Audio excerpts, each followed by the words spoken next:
Hello, hello. My name is Abigail T. Sparks, and I am the author of Reaching God, a 90-day guide to seeking God's presence, and the founder of Reach Me. Today, I want to give you some steps for avoiding or overcoming worship barriers. What is a worship barrier? By definition, a barrier is anything that restricts movement or access. Hence, a barrier to worship is anything or anyone that blocks or access to the presence of God or restricts our pursuit of Him. Have you ever gone into your quiet time and felt like everything you say is bouncing off the walls and you weren't being effective? Well, a barrier could be the cause of that. So, the first step I'll give you to overcoming worship barriers is worship, because you have to worship your way through the barrier. Worship is going to help you remain focused and welcome God into the room. Praise and worship are a password into God's presence, and they also determine how long we're going to stay there. We often go into our devotional time distracted and unsettled. We're thinking about every single problem, concern, every difficulty, every hardship, the series we just finished, the dinner we had yesterday, and the news that we heard about so and so down the road. And your mind becomes a distraction. Worship is a form of meditation that quiets the loudness of your mind and helps you to focus on God. The longer you spend in worship is the more focused your mind becomes. Worship isn't just singing songs and lifting your hands. It's the heart's confession of who God is in all His sovereignty. Thanksgiving reminds us of what God is able to do, but the worship acknowledges and reminds us of who He is. Step number 2 for today is maintain that consistency. It is easier to maintain than to start over again. It is very easy to become distracted or discouraged when we're looking for something, which is why seeking has to be intentional. You are not always going to feel like praying, you're not going to always feel like fasting, you're not going to always want to read your Bible, but remind yourself that your feelings knoweth not your future, which simply means that you have to push past them and keep going. This is how we keep up our spiritual strength. Jesus said to His disciples in Matthew 26, verse 41, "Watch and pray, that ye enter not into temptation. The spirit indeed is willing, but the flesh is weak."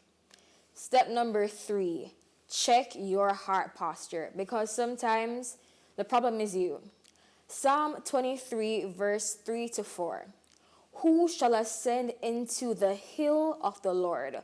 Or who shall stand in His holy place? He that hath clean hands and a pure heart, who hath not lifted up his soul unto vanity, nor sworn deceitfully." To be successful in reaching God, you have to protect that heart at all costs. Your heart must remain submitted and humble. There is no room for offense or any type of strife.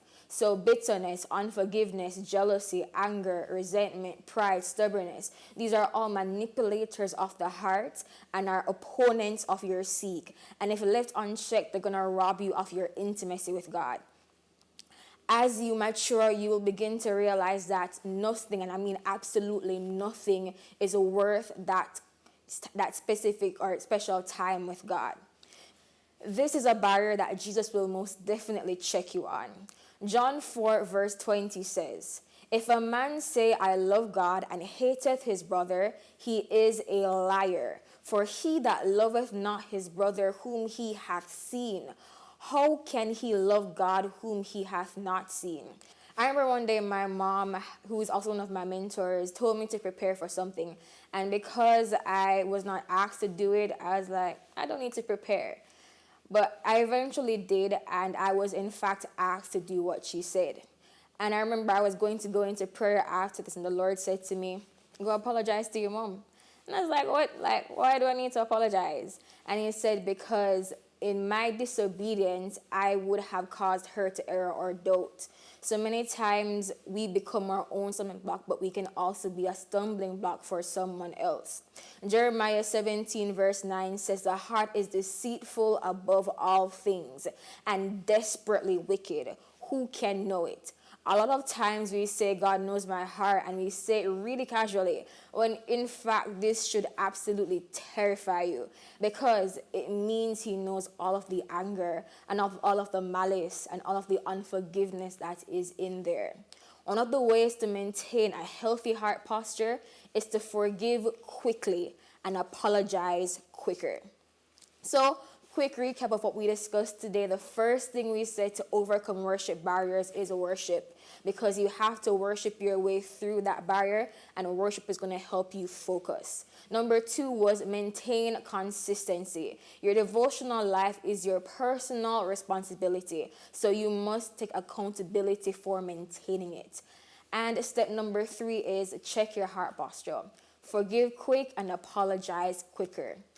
That ends today's 3 steps to enhancing your worship experience. Today we spoke about avoiding or overcoming worship barriers. Thank you so much for watching. I hope this blessed you, and remember to seek, find, and serve. God bless you, and see you next time.